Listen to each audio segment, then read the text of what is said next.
Eh bien, bonjour, chers téléspectateurs de TV Espoir TV.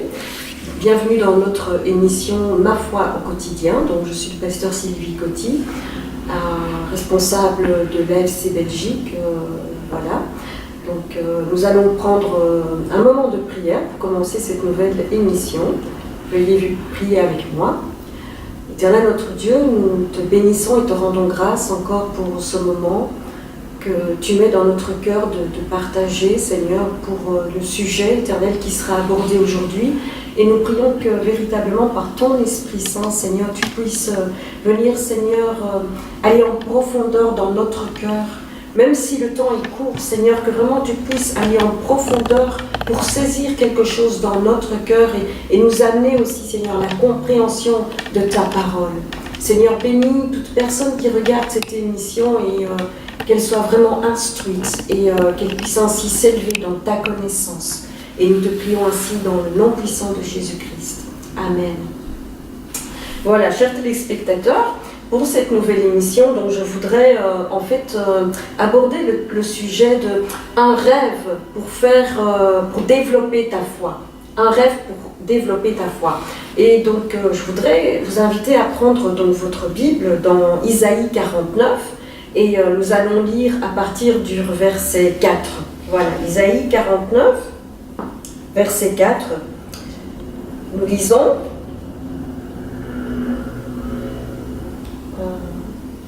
On va commencer à partir du verset 1, comme ça on est vraiment bien dans le contexte. Voilà. Écoutez-moi, peuple lointain, soyez attentifs. L'Éternel m'a appelé dès ma naissance. Il m'a formé et m'a sorti des entrailles maternelles. Il a rendu ma bouche semblable à un glaive tranchant. Il m'a couvert de l'ombre de sa main. Il a fait de moi une flèche aiguë. Il m'a caché dans son carquois. Il m'a dit, tu es mon serviteur. Tu es mon serviteur, tu es ma servante. Disons-le nous, je suis la servante de l'Éternel, je suis le serviteur de l'Éternel. Israël en qui je me glorifierai. Et moi, j'ai dit, c'est en vain que j'ai travaillé. C'est pour le vide et le néant que j'ai consumé ma force. Mais mon droit est auprès de l'Éternel et ma récompense auprès de mon Dieu. Verset 5. Maintenant, l'Éternel parle, lui qui m'a formé dès ma naissance pour être son serviteur, pour amener à lui Jacob et Israël encore dispersé. Car je suis honoré aux yeux de l'Éternel et mon Dieu est ma force. Dans d'autres versions, il dit « Car j'ai de la valeur aux yeux de l'Éternel. J'ai de la valeur, je suis honoré aux yeux de Dieu. » Alors donc voilà un personnage de la Bible, donc assez quand même connu pour ses prophéties envers le peuple d'Israël. Et ce passage de Isaïe 49 donc, soulève quand même pas mal de choses.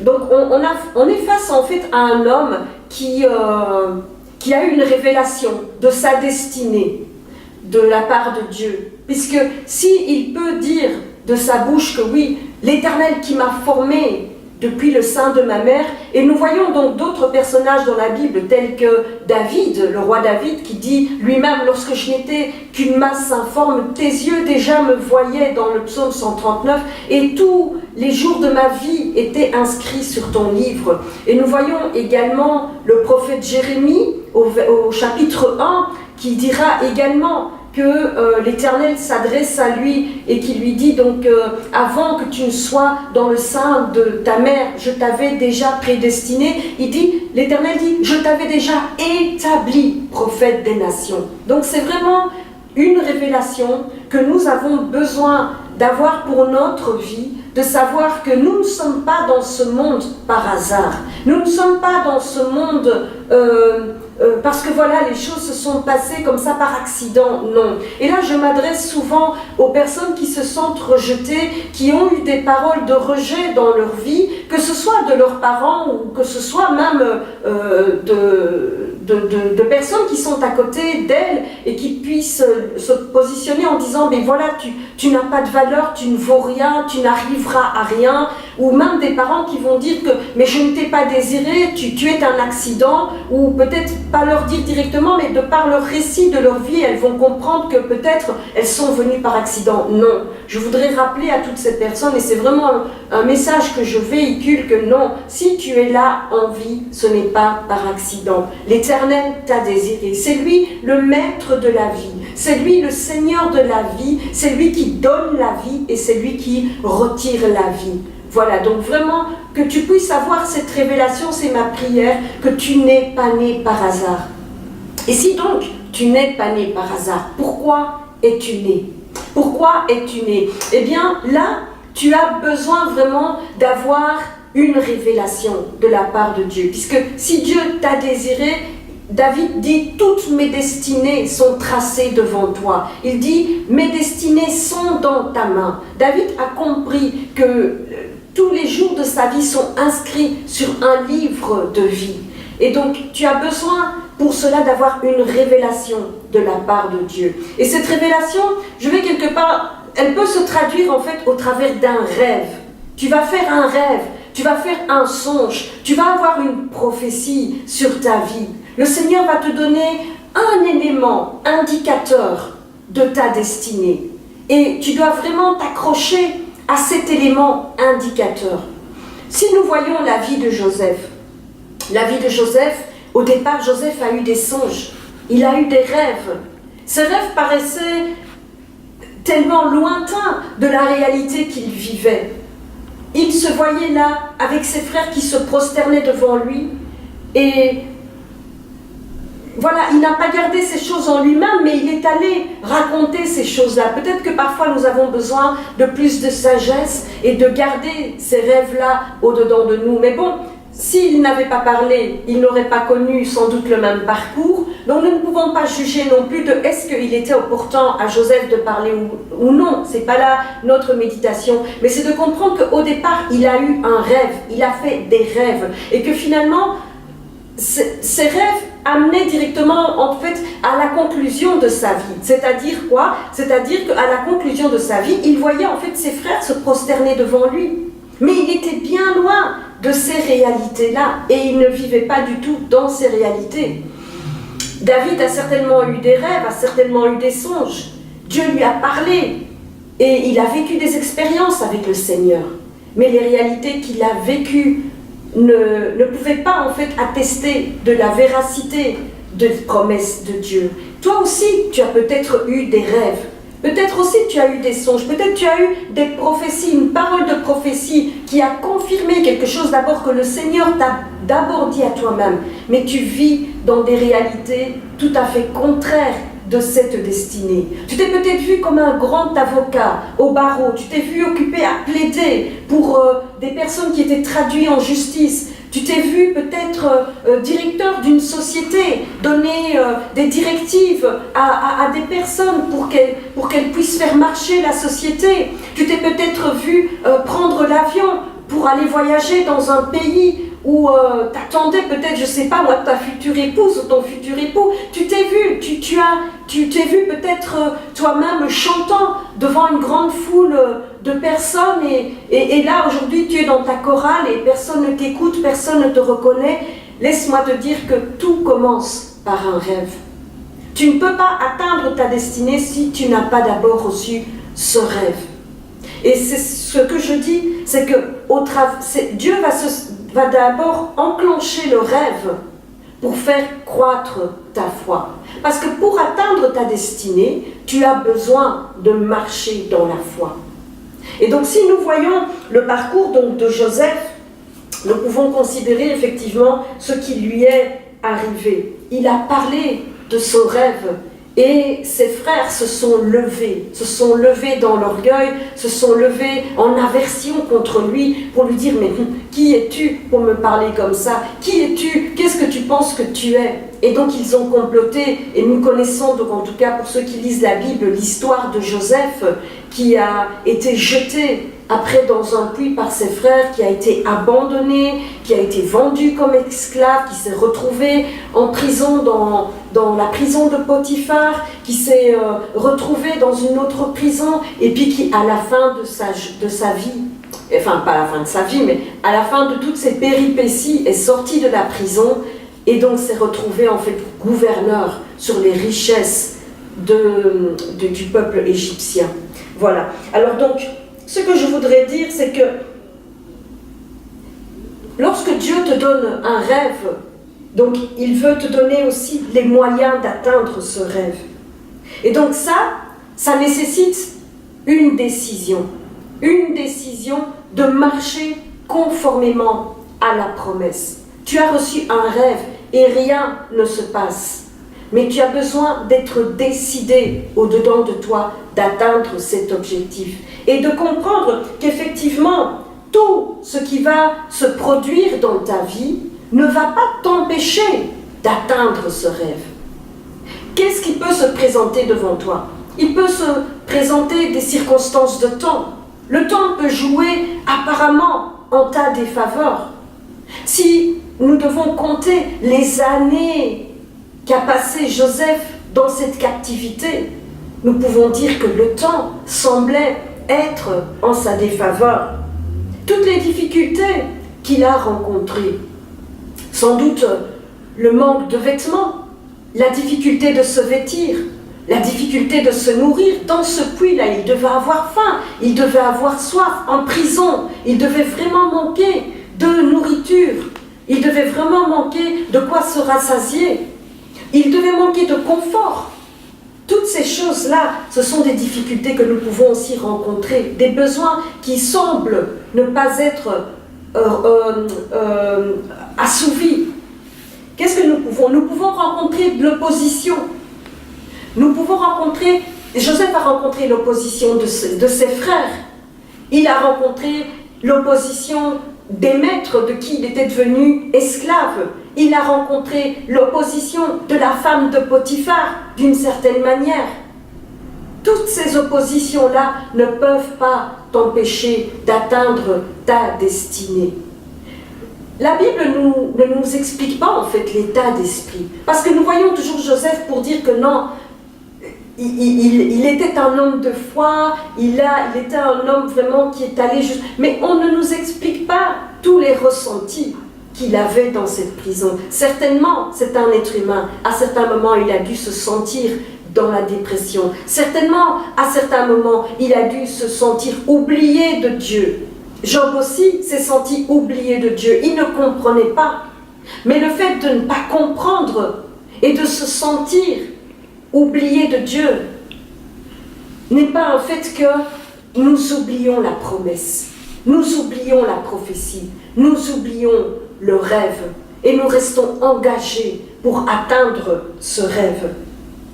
Il y a des moments de crise, de toutes sortes de crises que tu peux traverser dans ta vie. Tu vas avancer, tu vas faire quelques pas, et puis ce sera une crise. Et puis tu crois que quand la crise est finie, voilà, c'est terminé. Et puis tu avances un petit peu plus, il y a des choses qui prennent forme, et puis de nouveau, une crise. Eh bien, si je regarde ma vie, si je regarde les expériences par lesquelles je suis passée avec Dieu, j'ai rencontré des oppositions. Quand j'ai donné ma vie au Seigneur, j'ai eu un rêve, j'ai fait un rêve, que je garde aussi secret au-dedans de moi.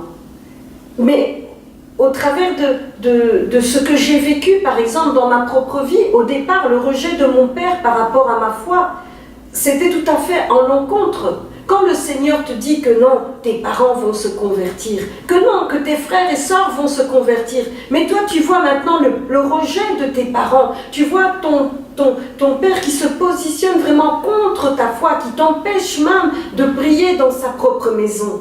Tu te dis, mais non, mais ça va tout à l'encontre de ce que le Seigneur m'a montré.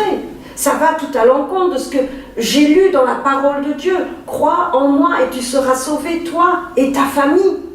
Et tu te poses des questions. Mais ce qui compte le plus, c'est de rester attaché, attaché aux promesses de Dieu. Et de dire que si Dieu a parlé, Dieu va accomplir. C'est tellement important. Alors, pourquoi maintenant? Pourquoi toutes ces difficultés?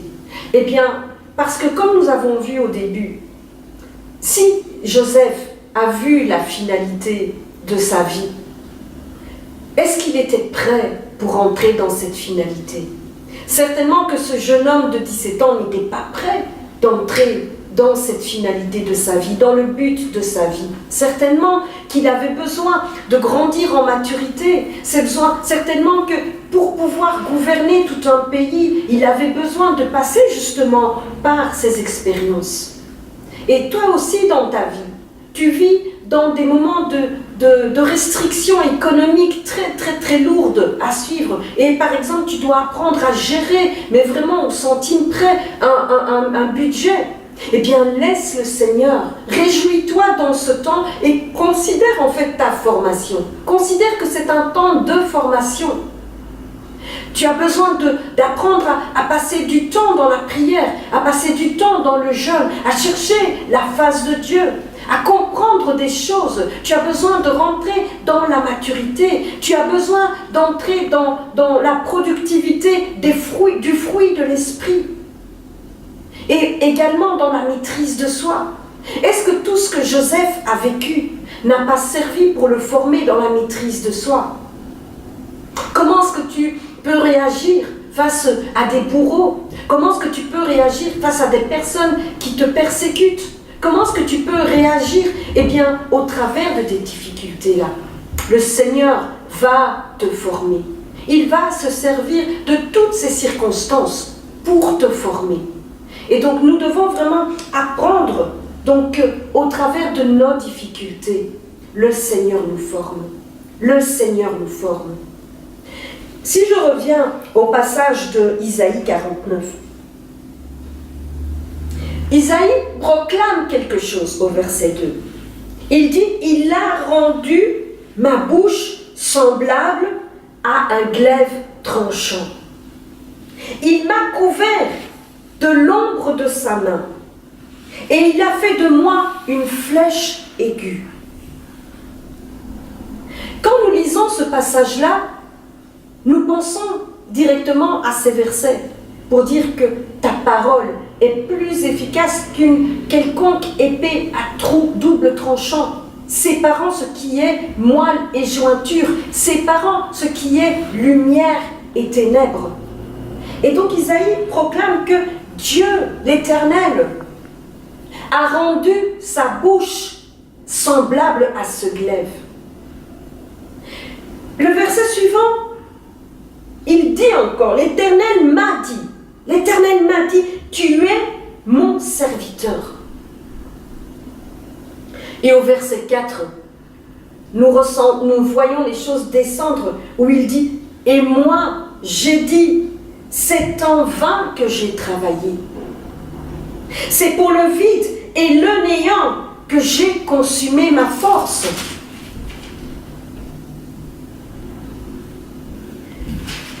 Souvent tu es comme ça, dans cet état d'esprit-là.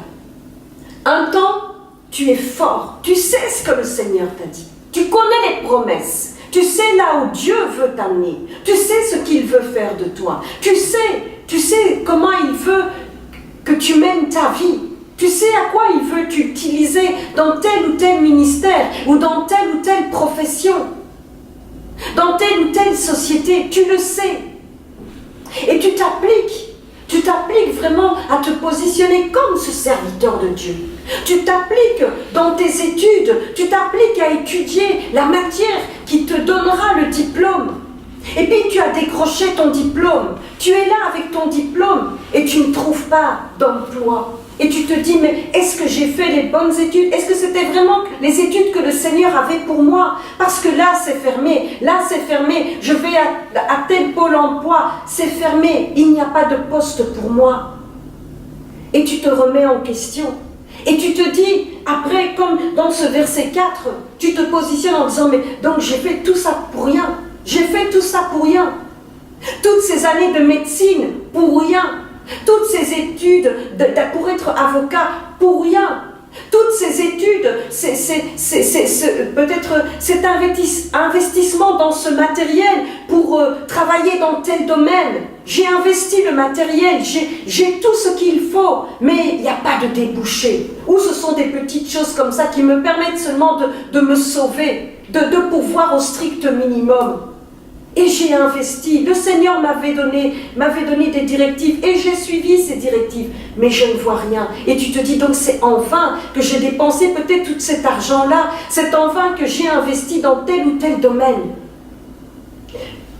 Mais effectivement, Isaïe revient. Non, ce n'est pas pour le vide que tu as investi. Non, ce n'est pas pour le vide que tu as passé toutes ces années. Non, ce n'est pas pour rien. Il dit ainsi, mais mon droit est auprès de l'Éternel et ma récompense est auprès de mon Dieu. Auprès de mon Dieu. Au verset 5, il dit, maintenant, il y a un temps dans ta vie où le Seigneur dira, maintenant. Maintenant, tu es prête. Maintenant, tu es prêt. Je t'ai formé. Je t'ai formé. Je t'ai équipé. Tu as atteint cette maturité-là. Maintenant, tu es prêt. Et il dit donc, maintenant l'Éternel parle, lui qui m'a formé dès ma naissance pour être son serviteur et pour amener à lui Jacob et Israël encore dispersés. Car je suis honoré aux yeux de l'Éternel et mon Dieu est ma force.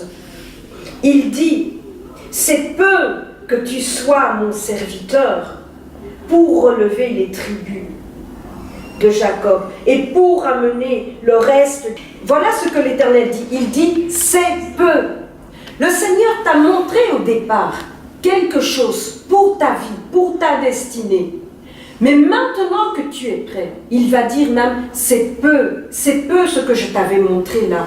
Pourquoi? Parce que la Bible dit que Dieu, l'Éternel, fait au-delà de tout ce que nous pouvons penser, imaginer, projeter. L'Éternel fait au-delà de tout ce que nous pouvons espérer. Mais il y a un temps. Pour conclure, nous devons comprendre, comme dans Genèse 50, verset 20, disons Genèse 50, verset 20, où Joseph dit, quand il voit ses frères maintenant avoir crainte de lui, il dit, vous aviez médité de faire du mal. Mais Dieu l'a changé en bien pour accomplir ce qui arrive aujourd'hui, pour sauver la vie à un peuple nombreux. Tu verras donc dans ta vie qu'il y aura beaucoup de difficultés, il y aura beaucoup d'épreuves, mais le Seigneur se sert de tout cela pour faire du bien.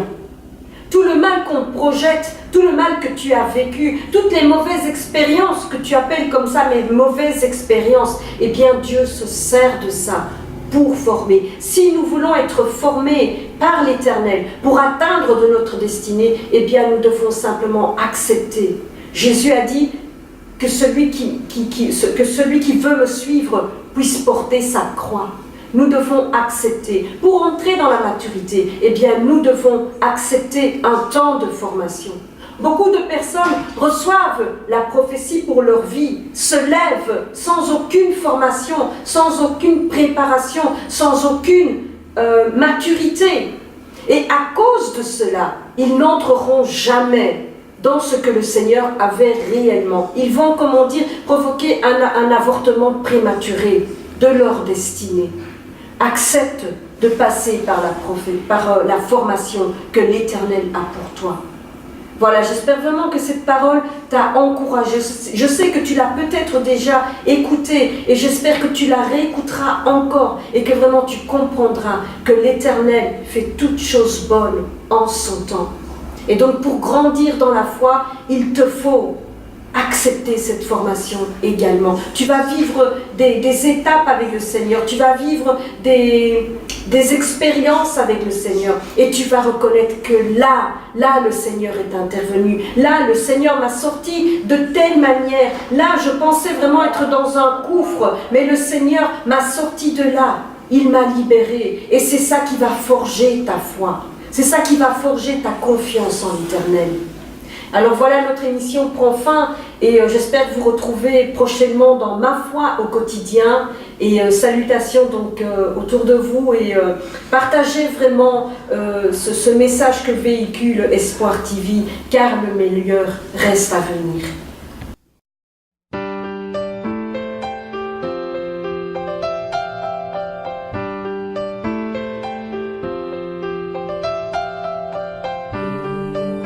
When you pray